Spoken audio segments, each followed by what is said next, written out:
कहते हैं कर्म कभी सवाल नहीं करता, वो सफाई नहीं मांगता, वो बस इंतजार करता है।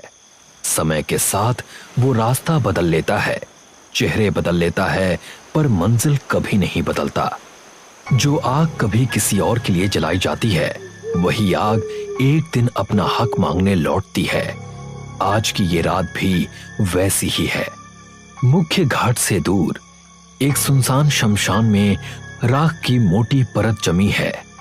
अधजली लकड़ियों के बीच एक चिता आखिरी सांसें ले रही है।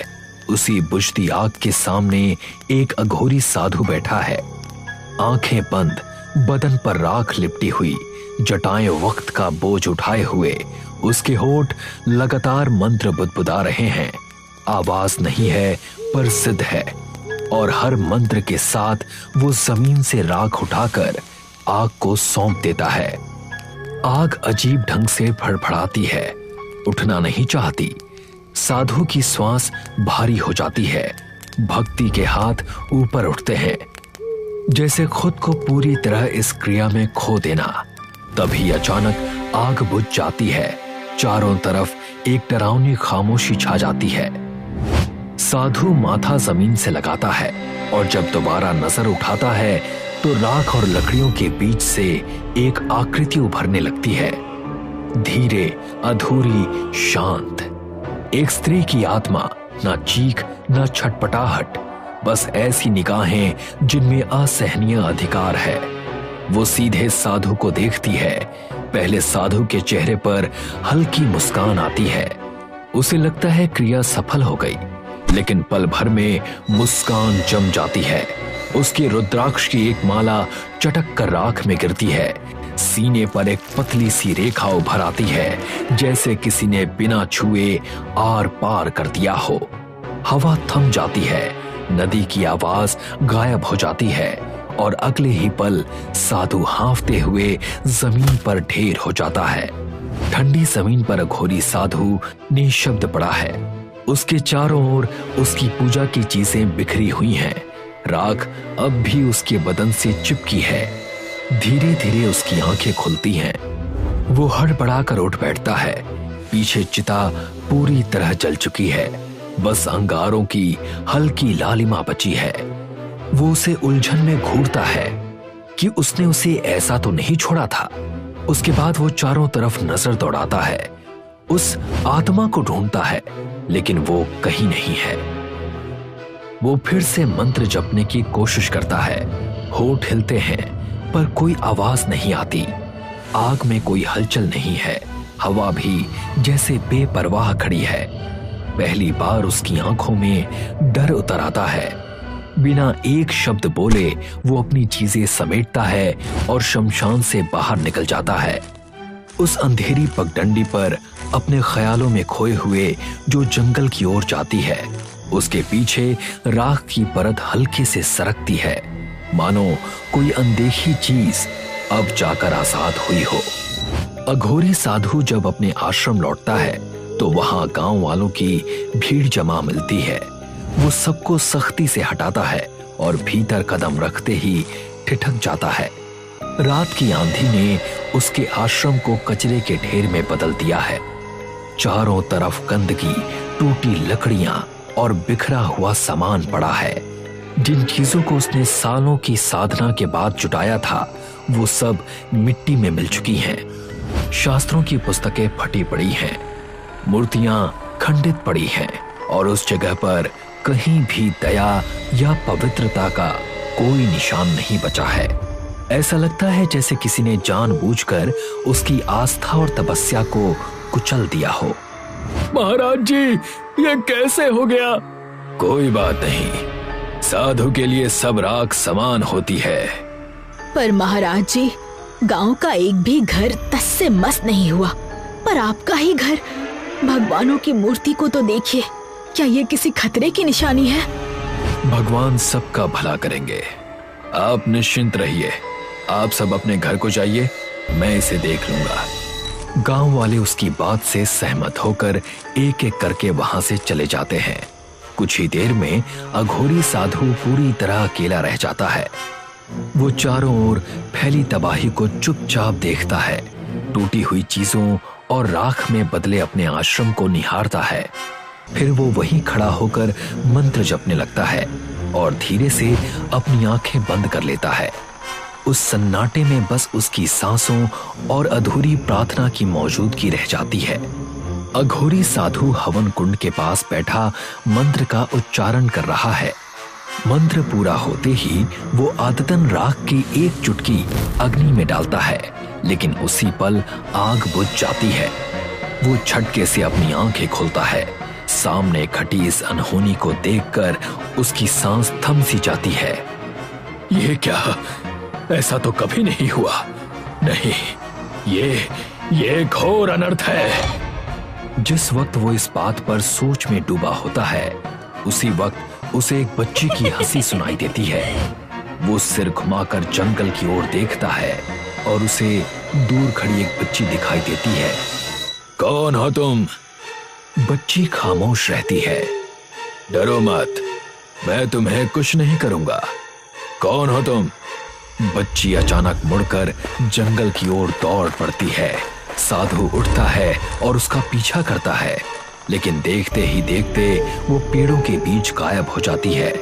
वो चारों ओर ढूंढता है, पर कहीं उसका कोई निशान नहीं मिलता। जैसे ही वो अपने स्थान पर लौटने के लिए मुड़ता है, उसे एक फुसफुसाहट सुनाई देती है। अश्विनी। चौंक कर वो पीछे हटता है और जोर से चिल्ला देता है, कौन है तू? जंगल मानो उसके नाम से अनंत तक गूंजता रहा। हर दिशा से आवाज टकराकर लौटती रही। उस तीखी और बेचैन कर देने वाली आवाज को सहन न कर पाते हुए उसने अपने कान दबा लिए और डर से धड़कते हुए दिल के साथ जंगल से बाहर भागा। अघोरी साधु अंतिम संस्कार के घाट पहुंचता है और उसकी नजर उस लकड़ी के बोर्ड पर पड़ती है, जिस पर हाल ही में उसी जगह पर दाह संस्कार किए गए लोगों के नाम लिखे हैं। उसी जगह पर जहां उसकी ध्यान साधना भंग हुई थी। जैसे ही वो नामों को पढ़ता है, उसे एहसास होता है कि जिस शव को वो जगा रहा था वो एक किन्नर थी, नाम अपराजिता। एक लहर सी उलझन उसके मन में फैल जाती है। अगर ये महिला अपराजिता थी तो अश्विनी कौन थी? ये सवाल उसके मन को घेर लेता है। वो उलझन में वहां से पलट कर चल देता है और पीछे रह जाता है बस रहस्य से भरा वो लकड़ी का बोर्ड। अघोरी साधु अपने बिस्तर पर बैठा पवित्र मंत्र जपने की कोशिश करता है, लेकिन उसका मन अचानक खाली हो जाता है। वो सब कुछ भूल जाता है। शब्द, मंत्र, भक्ति जैसे उसकी याददाश्त पर किसी ने पर्दा डाल दिया हो। ओम रीम श्रीम व ओम रीम ओम भूर्भुवः। उसकी आंखें अचानक खुल जाती हैं, तेज और चौड़ी हो जाती हैं और उसे तुरंत एहसास हो जाता है कि कुछ शुरू हो चुका है। डर उसकी आंखों में उतर आया, गला सूखने लगा। वो खड़ा होने की कोशिश करता है। वो मिट्टी के घड़े से पानी लेने जाता है, लेकिन चौंक कर देखता है कि घड़ा वहां से गायब है। इधर उधर तड़पते हुए, ढूंढते हुए उसके हाथ कुछ पुराने शास्त्रों और भूले बिसरे अवशेषों से टकराते हैं, जिसे वो अपने घर की सफाई करते समय नजरअंदाज कर चुका था। वो शास्त्र निकालता है और पढ़ना शुरू करता है। जैसे ही वो पन्नों को ध्यान से देखता है, गांव से उसका शिष्य सतीश दरवाजे पर प्रकट होता है। महाराज जी। आओ सतीश, आज यहाँ कैसे आना हुआ? बस यहाँ से गुजर रहा था तो सोचा मिलता चलूं। चलो, अच्छा किया। और बताओ, कैसा चल रहा है सब कुछ? सब अच्छा चल रहा है महाराज जी। गांव में एक छोटा सा कार्यक्रम रखा है मैंने। अगर आप वहां आएंगे तो मुझे बहुत अच्छा लगेगा। बिल्कुल। किस चीज का कार्यक्रम है? बस मेरी छोटी बहन की शादी तय हो गई है, तो उसी खुशी में आप जरूर आकर अपना आशीर्वाद दीजिएगा। हम अवश्य आएंगे। सतीश सिर हिलाकर सहमति जताता है और चुपचाप वहां से चला जाता है। शास्त्र वहीं पड़े रह जाते हैं। अघोरी साधु सचिन की बहन के समारोह में बैठा था, जहां गांव वाले इकट्ठा होकर खुशियां मना रहे थे। वो भीड़ से अलग बैठा चुपचाप सब देख रहा था। मंच पर एक छोटी लड़की गाना गा रही थी। उसकी आवाज नाजुक लेकिन आकर्षक थी और साधु ध्यान से उसे देख रहा था। अचानक उसे अजीब महसूस हुआ। समारोह की हंसी खुशी की आवाजें जैसे दूर हो गई और चारों ओर अंधेरा उतर आया। चुप्पी में उसे हल्की ताली की आवाज सुनाई दी, अजीब तरह की, जैसे किन्नरों की ताली हो। उसकी आंखें फैल गई, दिल तेजी से धड़कने लगा और देखता है कि असल में ये गांव वाले हैं जो लड़की की प्रस्तुति पर ताली बजा रहे थे। थोड़ा सा डर उसके मन में बैठ गया था और वो तुरंत वहां से निकलना चाहता था। तभी वो देखता है कि उसके पास स्टील की काउंटर पर एक किन्नर की आत्मा खड़ी है और वो धीरे धीरे ताली बजा रही है। डर के मारे वो मुड़ा, लेकिन वहां कोई नहीं था। जब वो फिर काउंटर की ओर देखता है तो इस बार आत्मा गायब हो चुकी थी। ये जानकर कि कुछ असामान्य हो रहा है, उसने देर नहीं की और वहां से भाग गया। डर अब उसकी सोच पर भारी हो गया था। साधु जंगल में दौड़ता रहा, उसका मन यादों की उलझन में घिरा हुआ था। तभी उसके सामने अचानक एक झलक के रूप में पुरानी यादें उभरने लगी। अश्विनी, जो एक किन्नरों के समूह द्वारा प्यार और मार्गदर्शन के साथ पाली गई थी, मंच पर खड़ी होकर अपनी सुरीली आवाज में गीत गा रही थी। वो गांव वालों को अंधविश्वास पर विश्वास न करने और सभी धर्मों का समान आदर करने की शिक्षा देती थी। आप लोगों को ऐसे ही अंधविश्वास को बढ़ावा नहीं देना चाहिए। भगवान सबके होते हैं, उनके लिए हम सबकी आराधना बराबर है। साधु समाज उसकी प्रभावशाली उपस्थिति और जागरूकता से क्रोधित था। अश्विनी को डायन कहकर गांव वालों ने गहरी जंगल में खींच लिया। उसे जंजीरों में बांधकर साधुओं के घेरे के बीच बैठाया गया, जो मंत्रोच्चारण में व्यस्त थे। किन्नरों की मिन्नतें और अश्विनी की प्रार्थनाएं बेअसर रहीं। एक साधु ने बिना किसी दया के जलते हुए चंदन के टुकड़े से उसे आग के हवाले कर दिया। किन्नर क्रोध में तालियां बजाने लगती है, उसकी आवाज जंगल में गूंजती है और वो गांव वालों और साधुओं को श्राप देती है। तुम लोगों ने मेरी बच्ची की हत्या की है। ये किन्नर का श्राप इस गांव को निकल जाएगा, सब कुछ खत्म कर देगा। सतीश तनाव और चिंता में अपने पिता के पास गया और उन्हें पूरी बात समझाई।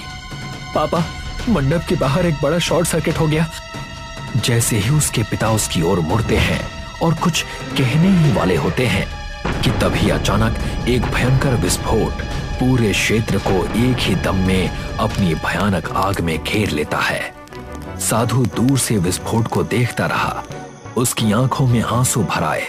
डर के मारे वो पलटकर भागने लगता है। तभी उसकी राह में अपराजिता की आत्मा प्रकट हो जाती है। उसे देखकर वो घुटनों पर गिर जाता है, कांपते हुए दया की भीख मांगने लगता है। श्यामा देवी, मुझसे बहुत बड़ी भूल हो गई। हमने जो किया वो गलत था। हम इस हत्या के प्रायश्चित के लिए तैयार हैं। अपराजिता की आत्मा शांत हो गई। उसके चेहरे पर जीत की हल्की मुस्कान उभर आई। अपने हाथ उठाकर उसने साधु को हवा में उठा लिया और उसे उसी जगह की ओर खींचा जहां अपराजिता का अंतिम संस्कार हुआ था। जैसे ही वो बेबस हवा में खींचा जा रहा था, उसके शरीर से रुद्राक्ष की माला की मोतियां एक एक करके गिरने लगी। अंतिम रुद्राक्ष की माला शमशान के द्वार के ठीक सामने आ गिरी।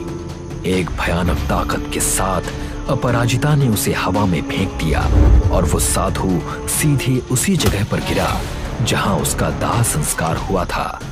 बाकी सभी किन्नर वहां एक घेरा बनाकर खड़े थे। उनमें से एक ने उसी चंदन की लकड़ी के टुकड़े को आग में जलते हुए आगे बढ़ाया। अपराजिता उसे साधु की ओर उठाती है और साधु कांपते हुए दया की भीख मांगता है।